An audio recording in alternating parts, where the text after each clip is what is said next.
everyone, and welcome back to Claim Your Potential, the Empowerment Podcast. I'm your host, Sofie, and for this episode, we are joined by Kate Cherichello to discuss following your passions. Kate is an NYC-based performer, podcast host, and certified fitness professional. She is the creator and host of the weekly podcast, Be the Good with Kate, where guests share their journey to finding their passion and helping others along the way. Throughout the pandemic, Kate sought to remind herself and others that there is still so much good in the world, and so she is continuously inspired by guests from across the globe, including a Broadway music director, nonprofit founders, and those healing from loss while helping others. As a performer, Kate has toured with the USO show troupe, Jersey Boys, and Broadway Tonight, and performed in numerous productions across the country. She has appeared in commercials, television shows, and films. By incorporating manageable and impactful changes each day, Kate inspires others to live their healthiest lives. She trains and coaches in person and virtually, and brings health and wellness expertise to business and corporate settings. Please welcome Kate Cherichello. Thank you so much for being with us today, Kate. Oh, Sofie, thanks so much for the invitation to be on the show. Can I just say I am super excited to connect with you again. For those that don't know, I was actually on Kate's show, Be the Good with Kate. So her and I connected back in October, I think. And so it is such a pleasure to be able to have you on and be on the other side of the mic this time. Thanks, Sofie. I absolutely loved your episode, and I'm still blown away with all you're doing and have done already in your life. Thank you. And I don't know if anyone heard the plug for Be the Good with Kate, but go check it out and I will leave that linked in the description. And speaking of your podcast, I would love to know more about how interviewing more than 75 people who are making the world a better place despite going through their individual challenges, how has that influenced your life? Oh, absolutely. Let me give you the start of the podcast, which will then help paint that picture better too. At the height of the pandemic, when all the news felt like it was bad news, and we needed to hear that, we needed to know what was going on, but at the same time, it was just dragging me down. And from hearing from other people, the same with them, it just was, everything felt heavy. So I was looking for a way to both keep my on-camera muscles going, so to speak, as a performer, and the entertainment industry, of course, was on pause there. And then also just find a way to bring that good news into the world, whether one person heard it or hundreds or thousands, just to show that there are people still during this time doing great things. And I am just constantly blown away by what people are doing. And now, actually, I think as of this week, I'm at 80 people now I've interviewed, and each one is from such a different background, and people are from all industries and all ages and all different experiences in life. And yet they have all found their passions and are using those passions to make the world a better place. I mean, what I've learned and how it's influenced my life is just that, so many things, but to highlight a couple, one is that, first of all, it's never too late. There is always time to still find what that next thing is in your life if you don't feel like you found that passion or that purpose yet. Or maybe you have and you say, there's more out there. It's never too late. And another thing is just the idea of challenges that are just, they're roadblocks and or they're opportunities to learn more. It's not the ending. A couple examples, I had a man named Aaron Smith, an incredible episode, and it was only about 13 minutes long and yet jam-packed. He had been in prison for almost a decade. And he said prison was the best thing that happened to me, because if I hadn't gone into prison, I may not have found what I was supposed to do with my life. And I always go back to his episode because that was just so impactful to me. But there's so many stories like that of, this roadblock seemed like it was going to stop me completely. And in the end, I found this whole new life beyond it. So that aspect. And just lastly, with that question, I'd say the idea of, it doesn't have to be the entire world changes by what you do, But if we can make the difference in one person's life, how big a deal that becomes. And I'm blanking right now which guest said it, but something about the intergenerational aspect of that, right? If you influence one person today and that person takes what they learned from you and passes it on to their spouse or friend or child, and then that one keeps going, and pretty soon you have hundreds of people that you have influenced in a direct or indirect way. So those are just a couple of the things. Thank you for sharing that. And yeah, I was blown away as well just from listening to, I think when when we had talked about interviewing together, I made sure to check out your podcast. And I mean, absolutely the amount of people that, even again, as you said, even if it's not changing the world, maybe it's just changing a community or even just changing one person. I would imagine that just being around that all the time is absolutely inspiring. And so, how can surrounding ourselves with good hearted people influence our path and our ability to find our passions? Great question. There's a lot of talk right now of this toxic positivity, and I think sometimes when we say things like, surrounding ourselves with people who are striving to make the world better, sometimes it gets lumped into that, and that I just want to make sure that I say that because it's not. These people have all faced so many challenges. A lot of them have faced very traumatic experiences, and they're not brushing that off. And as I mentioned too, the negative news we need to hear, we need to know what's going on. And that is a learning tool for us as well. But we need the other side of that. We need the hope. I mean, what is life if we don't have that hope, right? And just that knowledge of there are things better and there are ways that our lives can improve or that we can improve someone else's life. And that has just been so huge to me. And I know from personal experiences, especially at the height of the pandemic, and maybe it was raining outside and I was just feeling blah. And the last thing I felt like doing was getting on camera and being super upbeat and introing someone in for the podcast. And yet, minutes into that, my whole day was turned around because here I am sitting in my New York City apartment hearing from people from down the street. I discovered there was one guest that lives a block away from me, to people in Japan and Bali and India, everywhere, and they're telling me the ways that they have found to make the world a better place. And I just leave every interview saying, oh my gosh, there's so much hope in this world. There's so much goodness in this world. And despite whatever challenges we're facing, there are ways to move beyond them and learn from them and continue to make a difference in this world. So it's just from our mental health aspect to just the lift in our souls that happens when we are surrounded by people who do have that sense of I can do something to make it better. It's just so good for us all around, for sure. I mean, I'm sure you've seen it with guests you've talked to too, about all these people who are striving to make themselves and others better. Oh my goodness. Yes, absolutely. I think it was, oh my gosh, maybe two weeks ago. And I was talking to a guest and we were talking about resumes and how to build a proper resume. And I thought, okay, I'm trying to give out practical tips to listeners. And so I, approached it from that lens, but just the amount of passion that she had for why she was involved in career development and why she was trying to steer her audience towards making sure that women had a standout kick butt resume.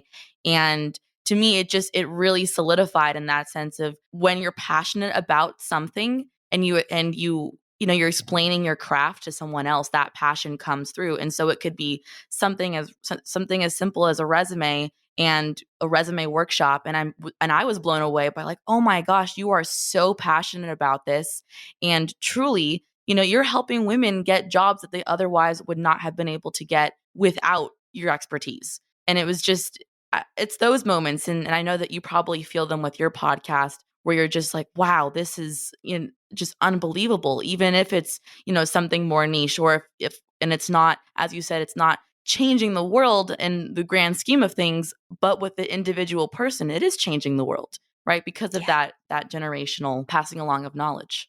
Absolutely, absolutely. And I was just the other day listening to Dan Harris's 10% Happier podcast, and he was interviewing the person who was in charge of the longest, oh, what is the official title? It's like the longest official study of happiness in the world, something like that.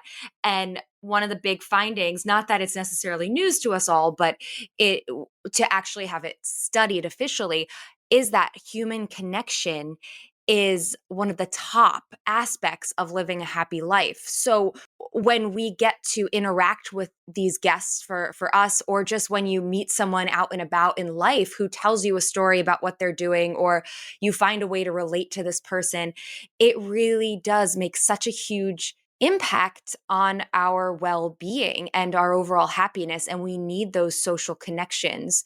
And so this has been such a great way to make that happen as well, even just in this kind of virtual space. Absolutely. I could not agree more. And speaking of human connection, what are some other methods that have worked for you in finding your passions? Oh, for me, I've always been grateful that from a very young age, I knew that I wanted to be in the entertainment world as a performer in some way, shape, or form.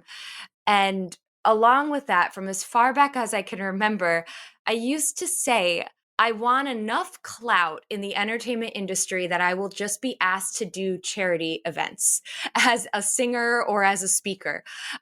For some reason, I don't know what got that in my mind, but that would be my definition of success in career, was that idea of I can use my gifts and talents to then help other organizations that are helping the world in some way, shape, or form. And I have had the opportunity to do the occasional charity event, but I see how that idea has actually played out in even something like Be the Good with Kate, where I get to highlight people who are making the world a better place. So it's neat how life works, where that theme of being a performer, but also being a performer to help give back in a way, has continued. It doesn't look exactly always like I have it pictured. And there's still so much more I want to do and grow. And I feel pulled to do more in the performing industry. But the fact that I'm able to do something somehow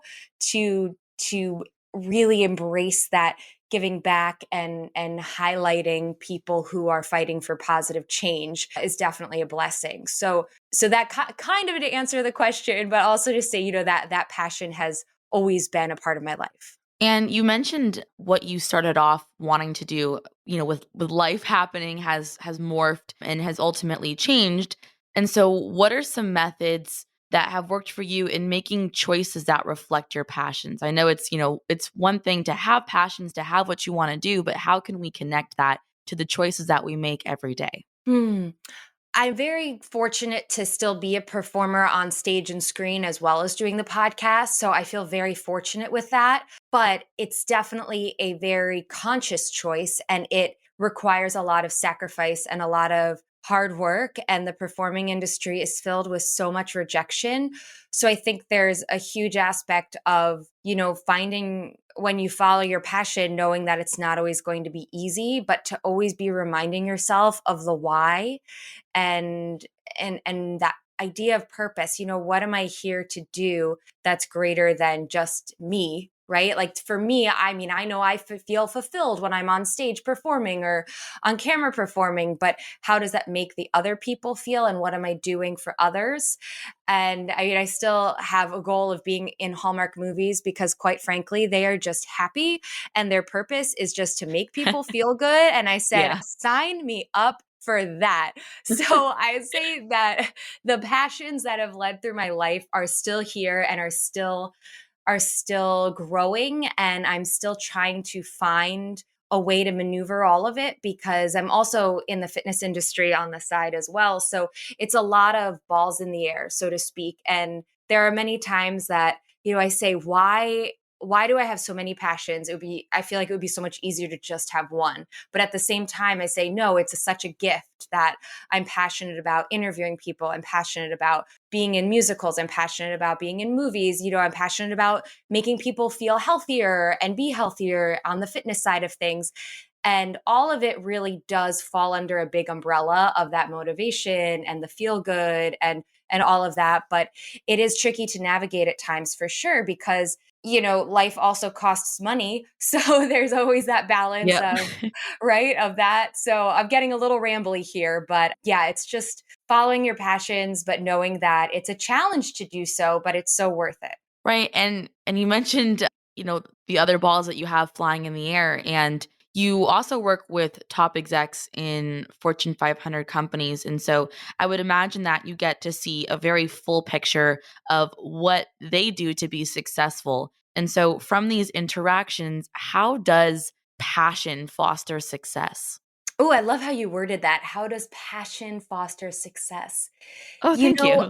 Yeah, it's interesting with the Fortune 500 execs that I train at 6 in the morning, and they're very type A, and they want the hardest workout, and then they go to work, and then they go home to their families, and they live these very long days, but have found so much success in their careers. you know, it's interesting. I hope that that's their passion. I think there's such a focus on people in the performing arts. You do it because you love it. A lot of times I think finance gets looped into you do it because it's what you do, or it's what makes you money. But to see the execs without having gone into like really deep conversations about why they do what they do in their jobs, to see how they enrich their life outside of work is so cool to me, and was something that really struck me. These people that are commuting in, a lot of them from outside the city. I did mention, yeah, I'm in New York City. So a lot of them commuting in from outside of there. A lot of them, have kids in sports, and they have families at home, and they still make the effort to show up for themselves every morning at the gym, because they know that that is part of them being their best selves, is so darn inspiring. And there have been so many days when I've been really tired. I mean, it's hard to wake up at 5 in the morning. And yet I'm reminded, no, look at these guys. They work out at 6, and then they go spend an entire day in the office, and then go home to all their other responsibilities. And that's really inspiring to me. And it's funny how it really does parallel then in the performing arts. There's a lot more job changeover and very different schedule in the performing arts, of course, but that idea of you've got to spend the extra hours, you've got to show up when other people are too tired to show up, you've got to take care of your whole self and not just the job at hand, right? It's one thing to be a singer, but it's a whole other thing to be a singer who eats healthy because they know that food affects how they sing and how they feel, who works out because they know their body is their instrument and that all plays a role, who seeks those social connections like we talked about before. I mean, again, the whole health aspect, and that's something I really love about the fitness industry, is I get to talk. I do a lot of health coaching as well, and I get to talk to clients really about what goes on outside of the gym. You show up at the gym, that's awesome, that's needed. But then what are the other factors that are influencing your whole life? Because when we have the passions, in order to really find our success, we need to be taking care of ourselves as well as the career. I love that you said that. And I absolutely could not agree more with just really looking at the big picture. And I think that's what I took away from that, is looking at the big picture and seeing how Yes. everything comes into play in our life, making sure that it's not just, okay, how am I doing in my career, but how am I doing in everything else? How is that affecting my career? How's that affecting my home life? How's that affecting my relationships? And making sure that, yeah, Yes. we are paying attention to every single aspect, because they matter, and we need to make sure that we realize that. Because I mean, I'll be the first to say that sometimes, I put way too much into work, and then my social relationships suffer. And I noticed that, it causes a drop in happiness level when I'm not connecting with people that I'm usually connecting with. And so it's about finding that balance, absolutely. And along with that, what is one thing that our listeners should take away from this episode? Oh, that one person can make a difference.